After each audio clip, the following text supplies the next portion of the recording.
In this video, we're going to see how to hints and tips for part 3, the application problem. So this is about free fall, and free fall is any motion of a body where gravity is the only force acting upon it. If you throw or drop an object near the Earth's surface, this is the function that models the distance that the object is from the ground as a function of time t. You actually have quite a few of these on your homework for chapter 3.1 and 3.2. This is quadratic. So when you're doing the problem, there are three things that you need to identify when we look at the application problem. G is gravity. It's the acceleration due to gravity. That's a constant. So if you're given your measurements in meters, use 9.81 meters. If you're given your measurements in feet, use 32 feet. So as we scroll down, the v sub 0 is the next item you need. That's the initial velocity. That's the speed and direction of the object at initially. So if, as you're bungee jumping, you're falling. You're not running and then jumping, you're falling. So your initial velocity is 0. H sub 0 is the initial height. So the height of the bungee jumper is the height above the ground. So the initial height is 467 feet. So when you write your equation, you want to identify what you're using for g, which will be 32, initial velocity, which is 0 because you're standing on top of the bridge, and initial height is 467 feet because you're starting at the top of the bridge. So that's your explanation. We really want to make sure that you have the correct function for the rest of the assignment. Then you're going to create a graph and a table of values using Desmos. I'm going to show you how to do that, and then I'll walk you through the rest of the problems without actually doing them. So you want to graph your free fall function in Desmos. And by the way, the free fall function is at the end of your assignment. It tells you what the function is. So your free fall function, I'm going to type it into function. I'm just going to type it as an f of x is equal to negative 1/2. Let's see, negative 1/2 times 32 would be negative 16 x squared plus 467. Now we're given some values that you notice the graph doesn't show up very well on Desmos.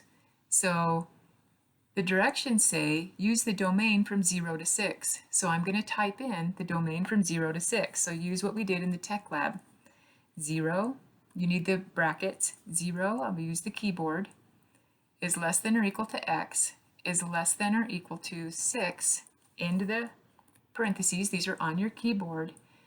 But still, notice it doesn't really show up on the graph because we don't have the right domain and range on our graph. So then it says, okay, set the graphing window. Horizontal axis -1 to 6 with 0.5 second intervals. So let's do that. To set the domain and the range in your graph, there's graph settings. Our x-axis we're going to set from -1 to 6. And we're going to count by 1/2 of a second. So 0.5 is what goes in the step. Then for the y-axis, directions say vertical axis -150 to 500 with 50 feet intervals. So we're going from -150 to 500, and we have 50-foot intervals. So we've got our function, we've got our domain, and now we've got the graph on the appropriate window so you can see what happens over time. Next item on Desmos is to include a table of values for time equals 0 to 6 seconds. So we're going to go back, add a table, so you hit the add table. The x values are going to be 0 to 6. So use the arrow to move it. And then to get the y values to show up, we want f of x1. Just type a 1 and it'll make a subscript. So these are the values that you're going to use for the rest of your assignment.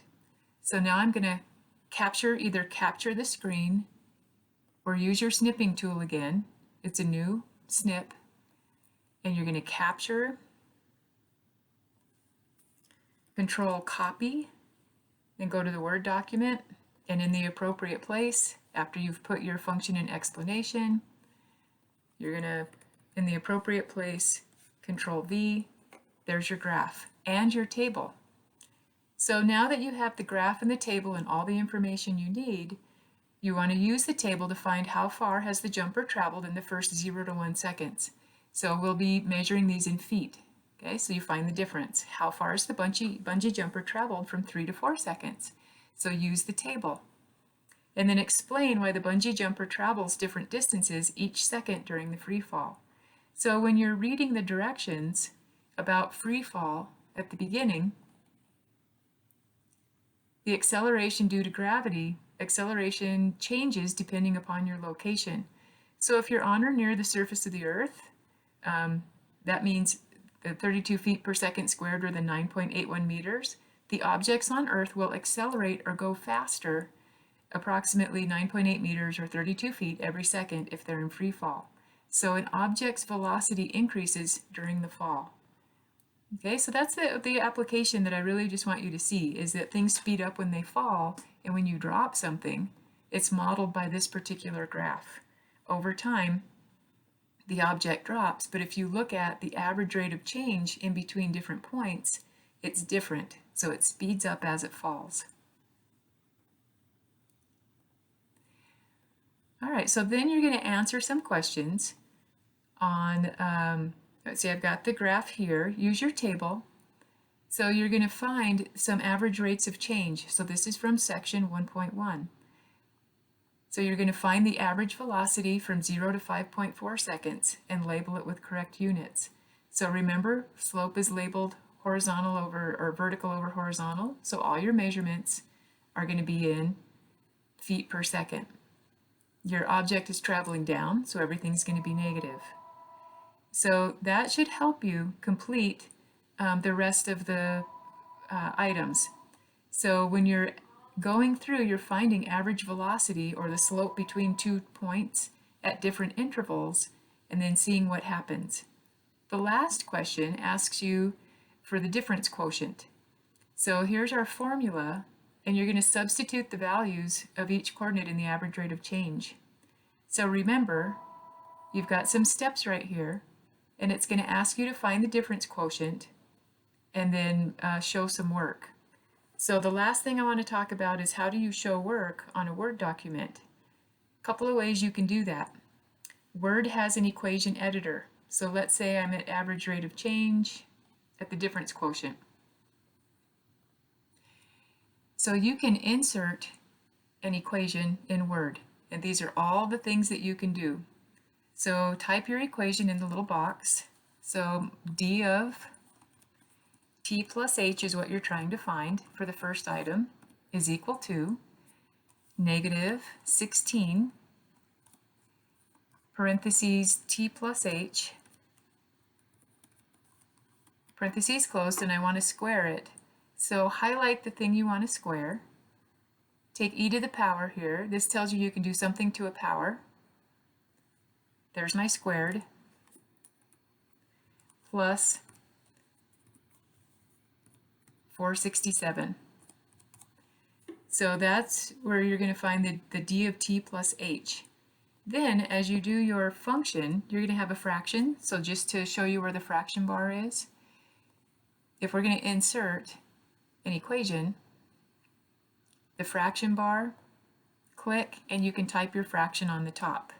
So this is where your f of t plus h, actually it's d of t plus h,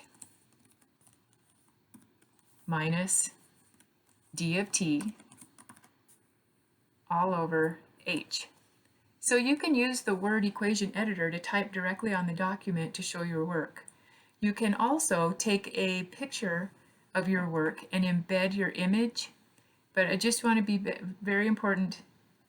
Please put them in the order under the correct question, and make sure that your formatting is correct under each question before you turn in your assignment. I hope that helps. Some hints and tips.